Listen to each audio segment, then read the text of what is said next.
দর্শক, আশা করি সবাই অনেক ভালো আছেন। তো আজকে আপনাদের সাথে একটা অসাধারণ ভিডিও শেয়ার করব। তো এই মুহূর্তে আছে লাইট জমিতে, আর আপনারা যারা লাউ চাষ করেন অতি দ্রুত কীভাবে ফলন আনবেন সেটা শেয়ার করব। তো চলেন। তো যারা লাউ চাষ করেন তো দেখতে পাচ্ছেন এই যে এখান থেকে আমি কাটিং করে দিয়েছি। তো মূল ডাল আপনার মাচায় ওঠার পরে 12 পাতা হওয়ার পরে ওয়ান যে কাটিংটা করে দিবেন।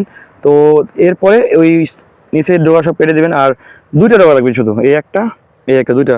তো এই ডোকা থেকে দেখতে পাচ্ছেন যে ডালটা বের হয়েছে, এই যে দেখতে পাচ্ছেন ক্যালমা, এই যে 1 2 এই যে 3, এই যে একটা 4।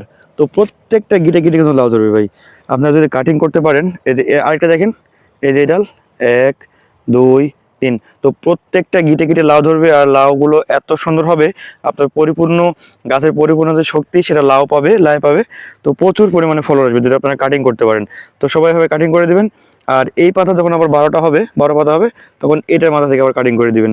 তো দেখবেন প্রচুর পরিমাণে ফলন হবে আর অতি দ্রুত ফলন আসবে। তো ধন্যবাদ সবাইকে ভিডিওটি দেখার জন্য।